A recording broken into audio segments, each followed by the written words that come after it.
Salut, c'est la rentrée. Bienvenue sur ce 7e épisode de notre chaîne Permaventure. On est très content de vous retrouver. Carrément. Et pour la première fois depuis l'épisode 2, on vous accueille au jardin aujourd'hui. Donc dans cet épisode, on va montrer un peu les échantillons de ce qu'on a fait au jardin depuis mars, donc des semis, des plantations, etc. Enfin, vous allez voir un peu tout ce qu'on y a fait. En fait, même si notre priorité, évidemment, toute l'année, ça a été la rénovation de la maison, donc principalement les travaux, on n'a pas voulu non plus laisser le potager à l'abandon et ne rien faire et devoir tout commencer de zéro l'année prochaine. Donc on a fait 2-3 trucs avec des résultats que vous allez découvrir. On s'est demandé par quoi on allait bien pouvoir commencer. Comme notre passion, il y a 2 choses, les frites et la purée. On a commencé par des pommes de terre.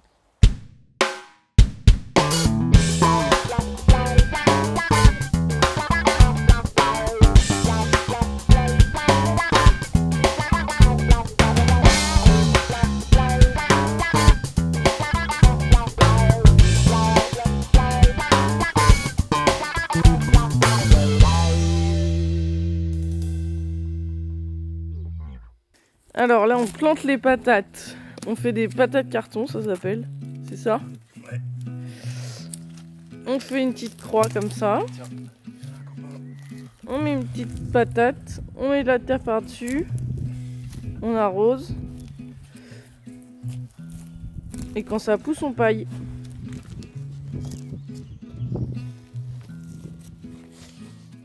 Tchouk, bonne nuit.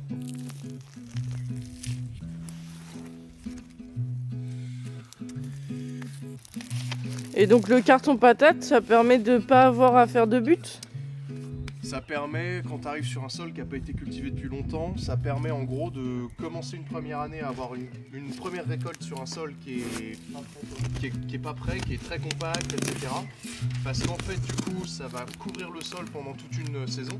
Le fait de le couvrir va favoriser le retour de la vie du sol parce que ça le protège des éléments. Et du coup, à la fin de l'année, tu as une récolte, tu as un sol dont la moitié du boulot de rétablissement est déjà fait. Enfin, pas la moitié, mais c'est déjà en bon. Ouais. Et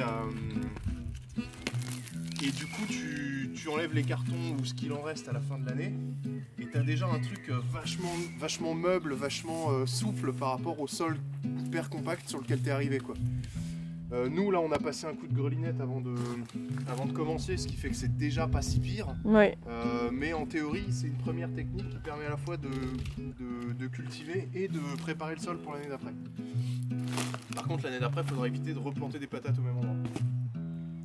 Et pareil, on mettra pas de tomates non plus. Alors, on ne mettra pas de tomates non seulement parce qu'elles demandent les mêmes nutriments, mais en plus de ça, parce que la tomate et la patate peuvent se refiler le mildiou. Exactement. Essayer de ne pas les mettre au même endroit. Merci, Jamy. Bon, ouais, donc à l'usage, on se rend compte que c'est un peu chiant d'avoir plein de cartons, plein de petits cartons. Le mieux, c'est d'avoir des grands cartons comme ça. Mais on n'en avait pas et c'est la quarantaine, alors on a fait avec ce qu'on avait et ça fera le taf. Mais... Carrément le taf, c'est pas non plus. Non, mais c'est juste moins pratique qu'à faire, quoi. Ouais.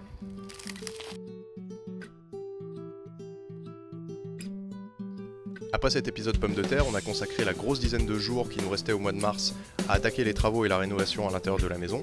Mais dès le début du mois d'avril, on a commencé à lancer des grosses salves de semis directement à partir de la graine, donc dans un godet.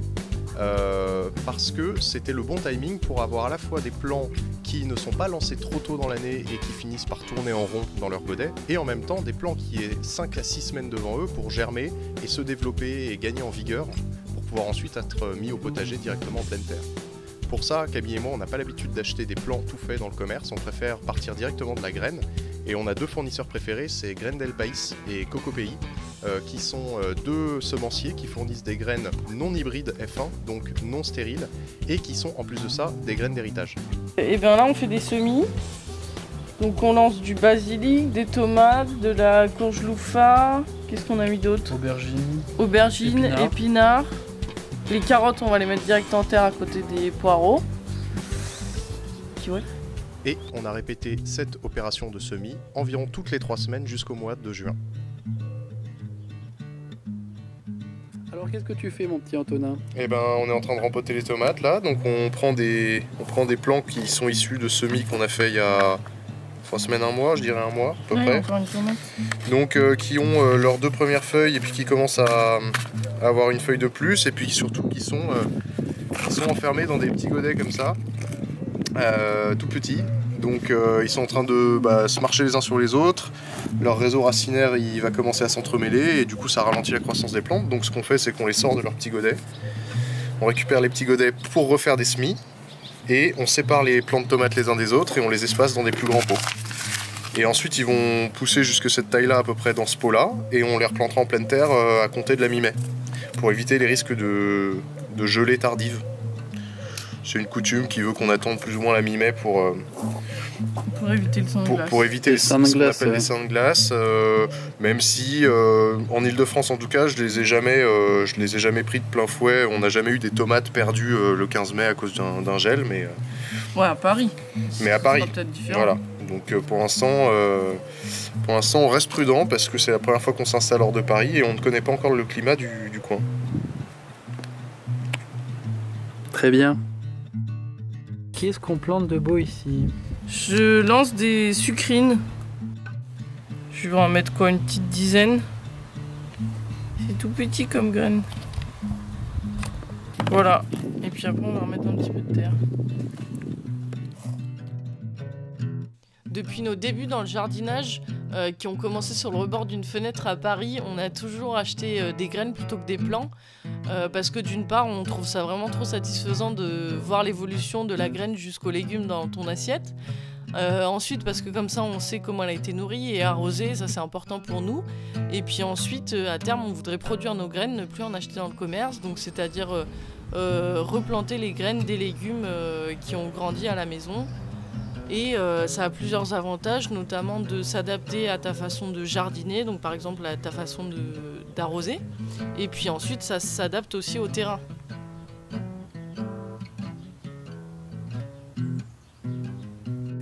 Aujourd'hui, récolte des cerises. Première vraie récolte sur le terrain. On est content. Monsieur le cerisier nous a donné plein de fruits. On prend les plus beaux, on laisse le reste aux oiseaux.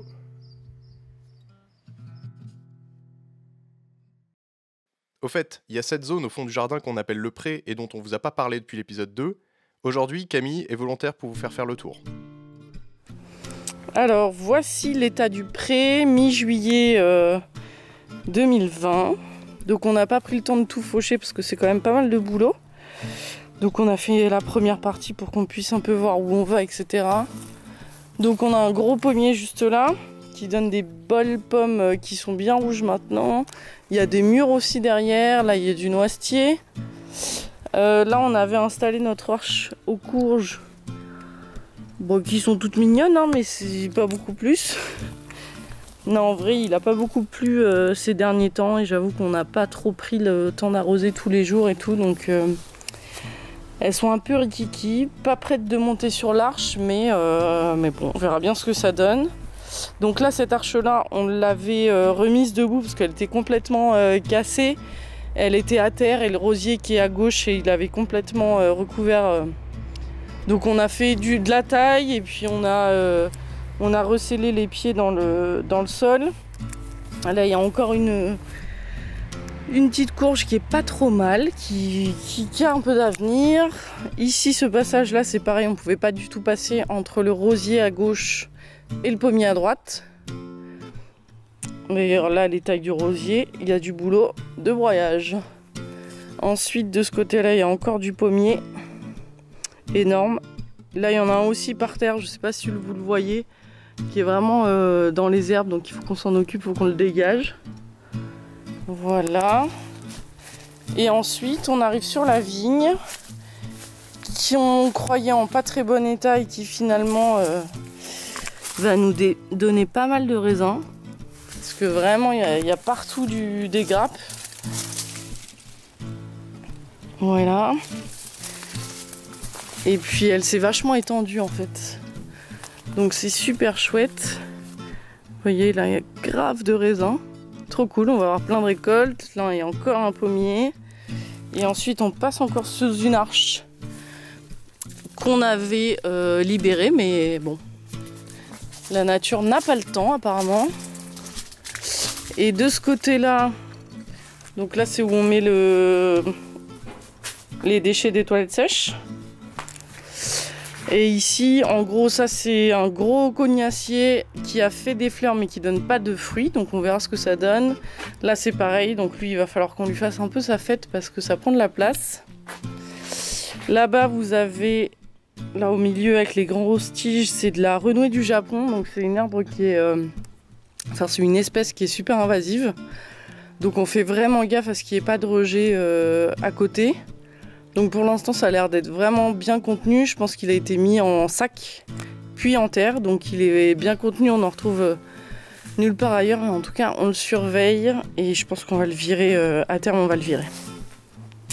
Mais voilà, on a fait le tour du pré, donc c'est un peu la jungle mais c'est bucolique on va dire.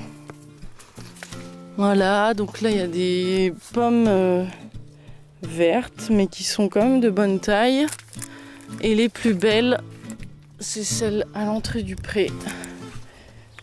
Celle-là est pas mal quand même. Voilà, maintenant la question c'est qu'est-ce qu'on fait de toutes ces pommes? Voilà, on arrive à la période de l'année, là on est en septembre, où on va pouvoir commencer à dire ce qui a fonctionné et ce qui n'a pas fonctionné au potager. Alors la liste est assez courte pour ce qui a fonctionné, donc on va commencer par là. On a les tomates, puisqu'au final on a réussi à avoir quelques plants de tomates, un peu tardifs certes, mais qui ont fini par donner des fruits, et puis les fruits sont arrivés à maturité, et on en a quand même un certain nombre au final, même si c'est pas du gros calibre. On a eu des salades un peu toute l'année, puisqu'on a semé des sucrines régulièrement, et on a pu les récolter et les manger tout au long de l'année, même quand il y avait des fortes chaleurs cet été. Et puis parmi les trucs qui ont marché et auxquels on s'attendait pas trop, il y a les pommes de terre qu'on a plantées en début d'épisode d'ailleurs, qui sont arrivées à maturité et on pense qu'on va avoir une bonne récolte de tubercules au final. Ainsi que 2-3 trucs comme par exemple les tournesols qui ont été la bonne surprise de cette année et on a récolté plein de graines pour les oiseaux et puis pour l'année prochaine aussi pour pouvoir ressemer. Maintenant il y a tout ce qui n'a pas fonctionné. Les courges, concombres, melons, aubergines, poivrons, poireaux, pois chiches. J'en oublie encore, des carottes qui n'ont rien donné du tout. Et il y a pas mal de raisons à tous ces échecs. On a eu un peu de sécheresse, mais comme partout en France, et au final c'est pas ça la vraie raison. La vraie raison c'est qu'on a découvert notre terrain et découvert le fait de jardiner en pleine terre. On est des Parisiens qui débarquent en Ile-de-France et qui passent d'un jardinage sur un balcon dans des bacs à en pleine terre sur un potager, dans un jardin. Donc combien je dois arroser? Est-ce que mon sol il est compacté? Est-ce que mon sol il a des carences ou des excès de nutriments? Ah tiens, le vent et le soleil, ça fait quand même transpirer les plantes et ça assèche vachement plus que dans un environnement maîtrisé et contrôlé. Ah tiens, je m'y suis pris un petit peu tard pour tel semis et tel autre. Et au final, si on accumule toutes ces petites découvertes par rapport à notre terrain ou toutes ces petites approximations parce qu'on avait pas mal à faire sur le chantier, on ne pouvait pas forcément être trop autant qu'on l'aurait voulu sur le potager, et au final voilà, ça donne une année un petit peu légère en termes de résultats. Alors c'est pas très grave. C'est pas très grave parce qu'on a tendance à dire en permaculture que la première année sur un terrain, c'est souvent une année d'observation. Pas dans le sens où on fait rien, on se tourne les pouces et on ne fait qu'observer, encore que on pourrait. C'est bien d'observer et de relever tout un tas d'indicateurs du terrain. Tiens, telle plante qui veut dire ça, à cet endroit-là, j'ai ça qui pousse, ça veut dire que dans le sol, il y a ça, et ainsi de suite. Mais c'est surtout qu'on peut se permettre de lancer des cultures et voir comment ça réagit, voir comment le système racinaire se développe. Est-ce que le sol est en dessous, il est plutôt comme ci ou plutôt comme ça, et ainsi de suite. Et donc, souvent, les années d'observation, c'est pas des années de gros rendement au niveau du potager, quoi. Et c'est pas grave. Cette année, on a appris beaucoup de choses sur notre terrain, sur sa biodiversité. On a même découvert qu'on avait un couple de hérissons qu'on a appelé Joufflu et Joufflu. On a découvert les insectes qui sont sur notre terrain. On a découvert quelles plantes sauvages poussent spontanément. Et ça nous a donné plein d'éléments pour réussir d'autant mieux l'année prochaine. D'autant que le travail qu'on aura fait au potager cette année bénéficiera à l'année prochaine. Donc faut pas désespérer. Il y a des trucs qui n'ont pas marché cette année. Et à l'inverse, l'année prochaine on fera mieux. Et même cette année, il y a des trucs qui ont super bien fonctionné. Par exemple, les fruitiers. Et en particulier les pommiers. On ne sait plus quoi en faire de ces pommes. Oui, sachant qu'il y a une vingtaine de pommiers sur le terrain. Oui, 20, vous m'avez bien entendu. Depuis la mi-juillet, c'est vrai que je ne sais pas combien de kilos de pommes on a récolté, mais c'est assez fou. Donc on les a pour le moment surtout transformées. On a fait du jus, de la compote. des tartes, et puis bah, on en a aussi filé pas mal aux copains et aux voisins, parce que vraiment pour 2 ça fait trop.